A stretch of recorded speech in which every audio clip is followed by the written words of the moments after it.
Well, hello there, everyone, and a warm welcome to the recording of, we're broadcasting live, but perhaps you're going to be watching this as a replay.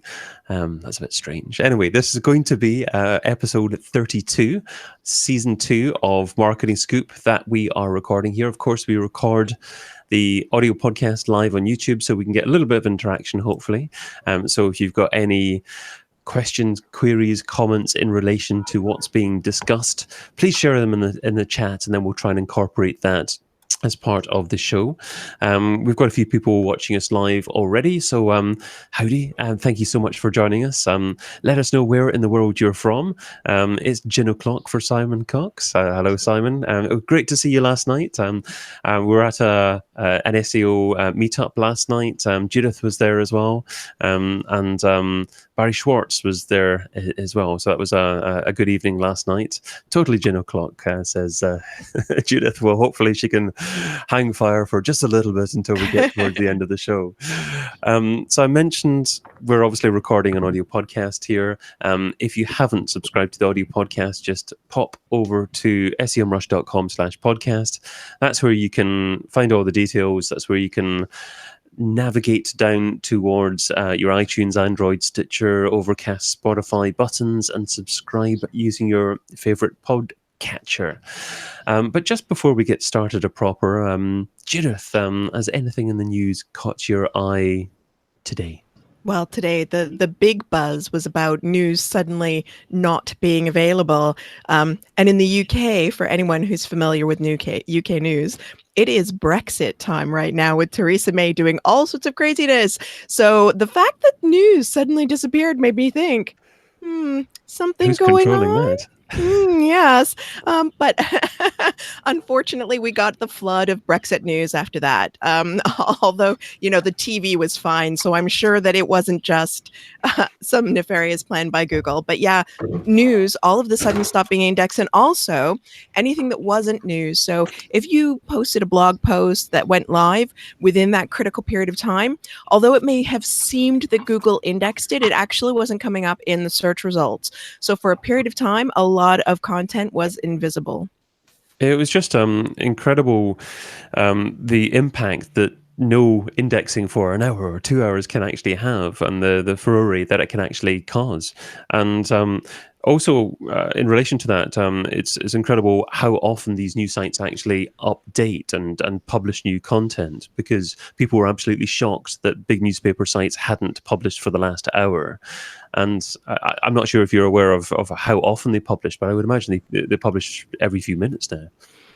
They do have targets, and so all journalists have targets that they have to achieve, and they're tagged by their editor for certain stories in order to ensure that there's news constantly coming out. But that would be across all of the different news channels. So lifestyle, current news, politics, everything. But you will have all of those people that you see in the BBC or the Guardian or the Times publishing quite frequently. Now, no one journalist is going to be publishing every minute, but you will have a suite of journalists publishing, within several times an hour. So 5 times an hour is not unheard of for any large news organization, usually much more frequently if we look across all channels.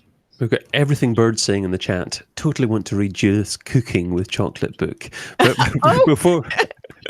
before we detour too much, I reckon we should start the proper podcast recording. So here we go with that. I haven't actually hit my record button yet, so I'll do that. And just waste a little bit of time while making sure that everything is recording as it should be, because some reason for whatever, it actually takes 10-20 seconds to kick in. But we've got a couple of wonderful guests with us. We're going to be talking about how to market offline products and services from digital marketing. It should be a great show, and we'll introduce the guests to you just in a second. Marketing Scoop Season 2, Episode 32. How to market offline products and services from digital advertising. Brought to you by SEMrush, this is Marketing Scoop. I'm David Bain. And I'm Judith Lewis. And welcome to the SEMrush show that reveals the latest digital trends and technologies that impact your marketing strategy. Together with industry experts, we delve into SEO, advertising, and content marketing to uncover the ultimate recipe for digital marketing success. Have you ever tried to market offline products and services from digital ads? That's precisely what we're going to be discussing in this episode of Marketing Scoop. Specifically, how to market products and services, including offline events, vacations, real estate, and retail outlets using digital advertising. We'll be finding out whether or not there's any special techniques that make this sort of advertising different compared with trying to get customers to make a purchase online. Now, joining us to have that discussion are two great guests. First up, we have a man who's been building sales and marketing funnels strategies via paid and organic media since 2006. Wow. That's a long time.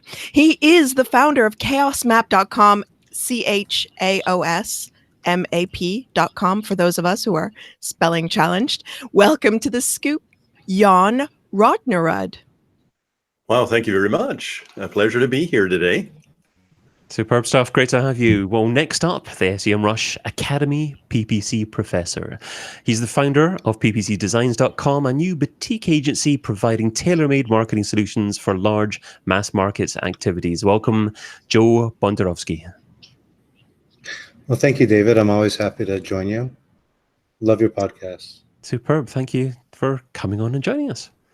Well, let's get started with Jon. So, Jon, what are some of the main differences between marketing a product where the transaction takes place online and marketing a product where the transaction takes place offline? Yeah, so great question. And actually, interestingly enough, I think there's a lot of, I don't want to say confusion, but I guess I just said that, so I'll stick with it, about this idea that, there's a major difference. Well, there's definitely, a different approach, and there's some different thinking that goes into it. But as I mentioned earlier, as we were coming on here, we do a lot of events. So essentially, we're attracting audiences through digital means online. And then, we get them to the events offline. And of course, there's other transactions that happen at the event as well.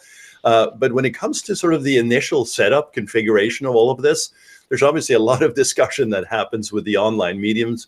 And, we do a lot of Facebook and Google ads for this, YouTube ads, pre-roll, in-stream, all that good stuff. But essentially, there has to be a unified 360 view into this in terms of tracking. And we focus a lot of this in terms of tracking data points, of course, across the way. And ultimately, what we do is we try and map this journey out before we start anything. And that starts with really what we call the profitability matrix, right? So we determine what the ad spend should be, what the number of tickets should be sold, what they are, sort of what the quantities are, what the average order values are. So it's a lot of metrics that happen at the front end, really. And then, of course, tracking it all the way through the sort of the 360 view, as I mentioned, to the dashboards ultimately. And that's why we provide these executive dashboards. But, when it comes to what we do for events, it's really just attracting the audience, sort of the traditional sort of, 1, 2, 3 steps of the positioning of the ads to the target audience, what that message is that attracts that audience, and ultimately the conversion points through that. So I don't think I necessarily want to call out any specific major differences, other than that there's a lot of logistical things that go into the events and for the organizers. So we take care of all the advertising, and they take care of all the events. So does that help a little bit? So, Jon, does the transaction itself for that particular example take place online, or is there a lag between people seeing an advert and actually making a decision to go ahead offline? Yeah, so that's a great question. And there's actually two things that happen there. For most of the events that we do, it happens online, but there's an upsell strategy. For instance, we just recently finished an event. It was a high ticket event. So between $2,500 to $4,500 tickets, right? 150 people at that event, sold out. Most of the ticket sales happen through an online medium like Facebook and Google in this case. But actually, what really made this sort of a home run was the offline sales that happened at the event through an Ascension plan, which essentially were masterminds, right? That were sold through, $25,000 annual masterminds. And so it was all that initial attraction that happened through the online means, but then, some tickets sold there, obviously, as I said, the 150, but then the back end with the $25,000, masterminds for the annual plans. So you seem to indicate that Facebook is one of the biggest marketing channels you focus on. And you were also saying, by the sound of it, that online works very well for smaller transaction amounts, but by the sound of it, face-to-face perhaps works better for larger transactions. Is that the case? And if so, where would be the line between them both? Yeah, and that's really a probably more an operational management and sales proposition or sort of method or approach, because we did another event that just finished in April, actually, and there were a little over 500 people sold for that event, and everything happened online in that case. But I don't have insights to it, but there were a lot of vendors. They have the vendor halls, right, that happen where they set up and configure. Well, they pay a fee to be there, and of course they will sell their services from that, but it sort of is a departure from the actual company that we ran this event for. But I don't really find that there's a particular percentage. That's going to have to be a business or process decision that's handled up front. Joe, from your experience, is there a certain transaction size that's best handled on a face-to-face basis? I wouldn't say size. If you mean by size, if you mean like quantity of the transaction, as in a dollar amount per transaction, no. It's more about the number of transactions. It's more about things you could measure. The more, like, basically the way things work when you're measuring things offline, when you measure things online, you lose some data from the point of the click to the point of the sale. When you then take it from they're leaving the website to going offline, you have an even bigger gap, and there's more data that can be lost. If you have more statistics, more people going through the process, you're able to more accurately get an estimation, get an idea as far as Joe, you just cut off a little bit there, and as we're recording a podcast, can I perhaps ask you just to go back 30 seconds and start off your sentence? I think if you have more people going through, and just repeat that would be fantastic. Okay. So basically, a sales funnel has multiple steps, and you lose data if the steps happen over more time, or if the steps happen across multiple devices, and even more so if the steps go from online to offline.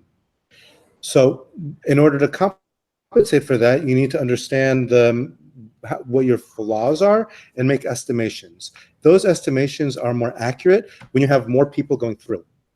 For example, Google has a new feature, which is amazing for offline tracking, where if you have a storefront and you're running a PPC campaign, they can estimate how many people that interacted with your ads actually went to your store. It's not an absolute number. The way they make the estimation is by knowing, let's say, is by tracking you through Google Maps. But a lot of people are running Apple. They're not running Google Maps at all. They don't allow their location to be tracked. So again, the number is an estimation. If only very few people are walking into the door, then the estimation isn't going to be as accurate. If you have thousands or a lot of people that are entering, the estimation is much more accurate. So when you say transaction size, it's not the value, it's not the actual transaction value that matters. It's more the number, the volume of people that are going through that help with accuracy and tracking, thus more effectively advertising and attributing the value of the clicks that you're driving into the funnel. If that answers your question. So I mean, how does Google get this data? Does this come from mobile phones and people's locations? Yes, exactly. That's one feature that Google actually rolled out recently, is that Google's actually able to report to you in Google Ads how people enter, how conversions that are happening in your physical location, in your physical store. And I think it's phenomenal. It's really taking things to a new level. In the past, if you wanted to attribute it, you'd have to, let's say, maybe take their email address before they come in, or have them, let's say, take a coupon and then they come in with it, okay, if they come with this coupon, it means they came from this campaign and so on. But now they're able to make it work in a different way, where you're actually able to track them through, their GPS on their phone. And it's Google doing it themselves. Yes. Facebook has a different method, which I find very interesting, by the way, if you want to hear about it. Sure. Okay, so what Facebook does is that Facebook will allow you to upload offline conversions. So let's say you're driving traffic through your Facebook campaigns, and people are clicking, they're seeing, they're interacting with your Facebook campaigns, and then later they come in and purchase. You're then able to upload a list of your buyers to Facebook, and Facebook will then associate them with the Facebook users that interacted with your ads because it knows who they are. That's ever so creepy. But it is what it is, and it's so offline conversions are taken to a new level these days, and it's not really it's not being used to violate anybody personally, and if anything, I think it's good for the consumer. The consumers are being marketed products that they're interested in more, and it's not as bad as it used to be. By the way, Facebook used to violate our privacy much worse before the Cambridge Analytica scandal, but so that's the way Facebook's doing it, and actually the Facebook way is kind of low tech. Because unlike Google, they're not really like using GPS or any sophisticated technology to track you. They're basically saying, okay, who's buying from you? Send us a list, and we'll associate them with people who saw your ads. And by the way, again, that's not 100% accurate, because not everybody who buys from you has a Facebook account. And even if they do, they don't. The information you get from them isn't necessarily going to associate with their Facebook account. So it is also an estimation. But it's a good estimation. It's a direction. It's a way to understand if something's working more or less. So we're understanding whether or not our marketing techniques and channels are working for offline purchases that we're doing online through being able to track and attribute the sales, which is, as you say, it's not necessarily 100% accurate. It's as accurate as we can make it, but we're actually looking at what's successful online in order to drive offline sales. So if we're doing this kind of mixing and matching, are there any really good examples that some of our listeners could take away and look at of brands that are doing a really good job of this tracking and attributing and then, upping budget and whatnot when it works that you can think of at this moment? Well, this is Jon here. I actually have some input on this. When we talk about attribution, I'll talk about the brands here in a second. But exactly what Joel was saying is that uploading of offline data is kind of in its infancy in some ways, but it works. But it's not, as he said, also not exact. However, what we do, which has been working extremely well, to determine the first click on this side to the end results over here and then beyond, is that we use, as I said, Facebook and Google and YouTube and attract the traffic and build out essentially these funnels. But, things get lost, as we've discussed here today. And what we do is we actually use a powerful tool for this to track it completely throughout. The attribution for Facebook stops, right? 28 days max. Well, what we can do is we can actually apply a script from Wicked Reports, and we can track it beyond. So what we do is we essentially apply the script to any and all pages, and we use SEMcart for the checkout, right? So another tool, there's many of them out there, and we can apply these scripts. And so what we do is we handle the transaction first through the ads online. So let's say it's an event and they buy the ticket or a live stream or a to-pay or whatever. It's many options there. Then they end up at the event and then they get upsold. Well, right there, they log into an app or just literally right to a station where they can log in and just go online and buy that upsell, right? And right there, the attribution happens again because Wicked Reports will track all of that. So, we try and tie that together very nicely using Wicked. And I just had that on my podcast the other day talking about the power of that tool. But again, a tool is just a tool, right? You want to build out these strategies to make them sound and proper. But I just wanted to add that to the conversation there. Now, Superb. When it comes, okay. Go ahead. I was just going to say we'll just go to Joe in a second to hopefully get an example of a brand doing these kind of activities really well at the moment. But Jon, I was actually going to ask you a question that's been asked by Simon Cox in the chat, saying, how effective is print advertising for offline events? Is print advertising part of your marketing mix, or do you just tend to focus on digital at the moment? Yeah, so it's been mostly digital for us. We have done very little with print, very small campaigns, and it really has been a number of years ago. So mostly digital, yeah. Interesting. Oh, Yeah. okay. Let's go back to Joe then. Joe, can you think of a brand that is doing this kind of thing really effectively at the moment? I'll give you something different than a brand. I'll give you more like an industry that does it really, really well. Sure. And I think that might actually help people get more information you can take away. Now, I was talking about storefronts, which is one thing, but I think like a lot of people who run PPC campaigns are actually that have problems with offline conversion tracking. They're getting leads. They're into lead generation, and then they make their sales, let's say, on the phone or in person and so on. And this is very, very, very challenging.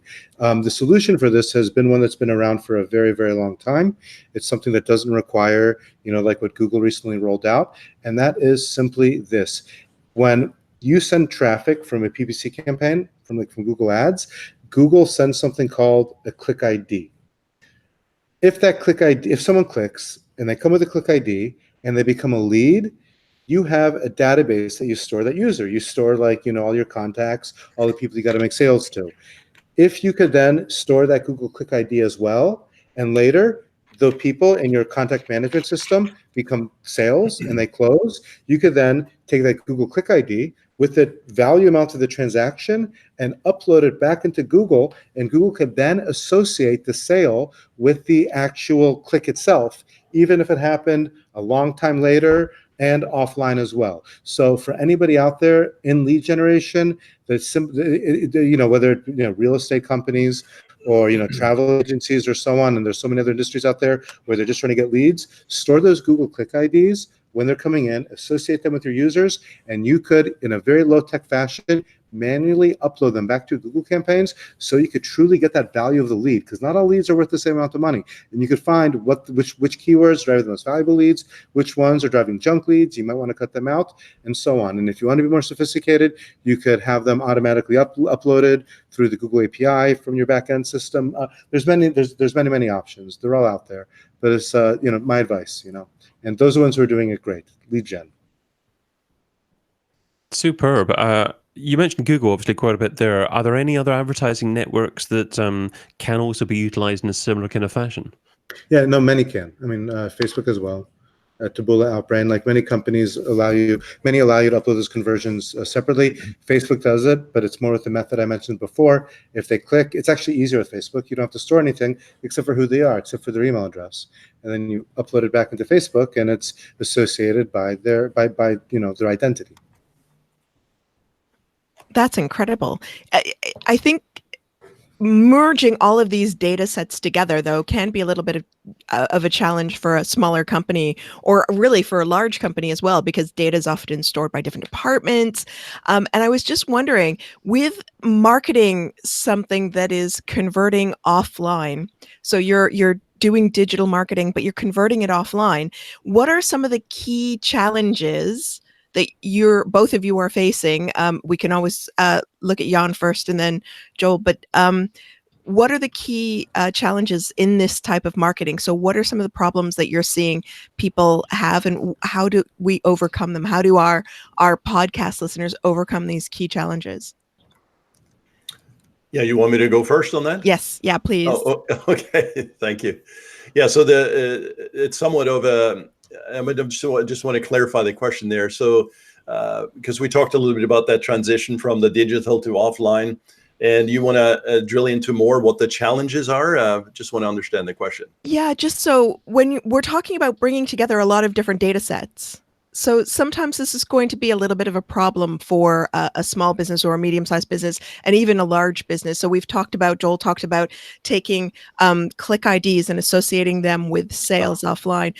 You've talked about associating sales, and it seems to me you're making the sales online for offline events as well. So what kind of challenges in advertising offline events, offline products are you seeing, and how have you overcome them? So for you, you're selling tickets, you said, through like Facebook and things like that. So to get people to these offline events, you've brought this online purchase ability into the mix.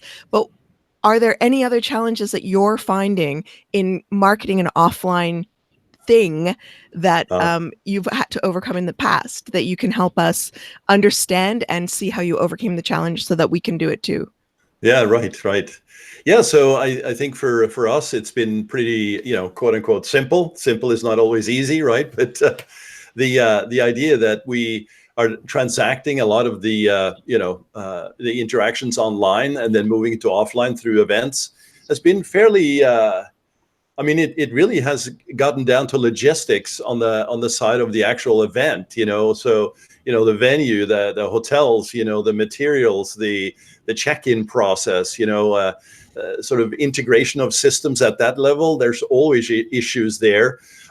We haven't really been involved in that so much, right? That's where we might give some recommendations of tools to use or systems, etc., but not so much any challenges directly where we would have to overcome it at that level. I mean, Okay, if that helps, yeah. So have you got any pieces of technology that you would necessarily use regularly that someone could use to do tracking? Yeah, so obviously I mentioned a couple of tools already. A recent event we did, they had a CRM system that's pretty popular in the marketplace. They changed the name now to Keep, but it's Infusionsoft, right? So they use that both for the purchasing online and at the event. They would typically load that up and use the check-in process, and add anything additional through that process. Maybe there was an upsell right there. Maybe there was an issue with the ticket, and they would have to process it right there. So the reps essentially, or the folks who would be at the managing the event, they would process it that way through just really a unified system. So anything we drove online would be also managed at the back end offline, if you will. Fantastic. Oh, that's really good. So I've noticed that we've had feedback from Joel as well in the chat, and he has actually put in the support.google.com link for importing conversions from ad clicks into Google Ads. So for those of you who are not watching this on the webcast, there is an article on Google in support.google.com for importing conversions from ad clicks into Google Ads. And you can find that by using your favorite search engine, most likely Google. Yeah, Thank you for for import that. conversions from ad clicks into Google Ads. That's the heading of the article. I would hope that it ranked for that. And that's kind of what I searched for to find it. Because people have to remember that, like, the way conversions are tracked traditionally online is using cookies. And cookies will be cleared, cookies are lost, and also cookies don't work when things go offline. But if you're able to associate the click with the click ID with a person, then cookies don't matter. You're able to then, put it back into the system at any time. As long as you're able to have a common variable that lets you remember, okay, this person is this click. That variable is usually an email address, for example. For example, let's say someone registers for a free trial. You store their email address. You store the Google Click ID. They could come and they could purchase a year later. It doesn't matter. You could then upload that conversion value into Google with the Click ID, and you're able to attribute it to the original click from when it happened. Yeah, it seems like attribution would be one of the key challenges, and you've given a great way to overcome it. I've also seen some beacon technology that does frighten me a little bit for attribution of online activity to offline transactions. But it does make me wonder about how this kind of marketing is likely to change over the next couple of years as we advance in our ability to track people, slightly scary, offline from online transactions. Do we see this type of marketing changing over the next couple of years? Joel, I'll throw that out to you first. Well, yeah, actually, it's changing right now. And what I'm describing with being able to store, let's say, an identifier with the user and associating it with a click one way is now changing with associating them with the, their GPS phone. And actually, sorry, Joe, we just lost you again for 10 seconds there. Would you mind just going back? I'm here. Don't worry. I'm here. Okay. Okay, that's great. Okay, I think maybe turning the camera off will work better for the audio. So that's great. If you just go back to the previous sentence, thanks. Okay. So what I was saying is traditionally The way to track users offline is to associate their visit with some sort of variable, whether it be the email address, tied in with, let's say, a cookie ID or the click ID. Okay. Now things progressed to where you're like, where, let's say, they're identified by the GPS on their phones, which is what Google's doing. I predict that things are going to go even further than that. Facial identification is amazing. I'm seeing more and more. Like, have you seen videos recently? Like, they're all over LinkedIn. Where like artificial intelligence in stores tracking users just by their faces, and they're like, we just lost you again. No. If you just start again with so they're all over LinkedIn, that'd be great. Thanks. All over LinkedIn, you're seeing videos with users. I see videos, let's say in a store, with artificial intelligence watching people, customers, and they're labeling them like, okay, here's customer 1, picks up this. Here's customer 2, picks up that. And then customer 1 comes in wearing similar clothes to customer 3, and it's able to differentiate. Well, what's going to happen is that what's going to identify us in the future is going to simply be our faces. Do you understand what I'm saying? It's like artificial intelligence is getting that good. I was actually, I used to think it was going to be, let's say, the MAC address on our phones. Like every telephone has a Bluetooth adapter with a MAC address, a unique identifier. And that would be a way that we're going to be able to be tracked. Well, they kind of stopped. They wouldn't allow that. Like, all the government agencies out there put in privacy regulations. They're not letting us get tracked by our MAC addresses. Well, guess what? It's going to be simply your face. I think that's going to be the way they're going to be able to figure out it's us. And there's no way to clear that cookie. It's very Minority Report. Well, there's a lot of conversation going on at the moment with that. Amazon are looking to do a lot with that. And they're also, I believe, looking to supply data to some government agencies as well. That was in the news quite recently. So I think we're only just starting the conversation about whether or not the general public will feel that is acceptable, but I guess in the long term, that's only going to happen. Right. Yeah. There's no way you can control it. Yeah. Wow. Well, on that bombshell, coming up, an actionable tip. You have to trust your governments. Well, another bombshell. Thank you very much. Coming up, an actionable tip from both of our guests. But first of all, I'd like to thank Joseph Silver for leaving a lovely review on Apple Podcasts. Joseph, you say, this is a great way to keep up with the latest trends in SEO and digital marketing. The podcast is engaging, interesting, and if you watch live, interactive with the presenters responding to your questions in real time. Make this a mainstay of your week to stay at the forefront of your field. Joseph, we've seen you in the chat, not today, but we've seen you in the chat previously. But we also really appreciate you leaving a review, so much appreciated. If you, dear listener, feel like leaving a review too, we'll certainly read it, and we may even read it out on next week's show. But now, time for you to hear those actionable tips from Joe and John related to, or not necessarily related to, what we've been discussing so far. So let's stick with Joe first. Joe, what is your actionable tip for today? An actionable tip is to try to measure everything as much as you can. Don't be turned off by the fact that you're going to miss something. Nothing is 100% accurate. I mean, radio advertising, TV advertising, print advertising, how do they measure their success? What we're able to do now and able to track offline conversions with clicks is incredible. 80%, 70% correct is amazing. It's good enough. So understand your limitations, use the technology as much as you can, and understand your limitations. That's basically it. Superb stuff. And you can find Joe over at ppcdesigns.com. Next up, we have Jon. So, Jon, it's your actionable tip time. So, can you see this book, guys and gals? Yeah. Well, audio listeners can't. Tested advertising methods. We talk a lot about, obviously today, the offline, online, and tracking and data points, dashboards, cookies, attribution.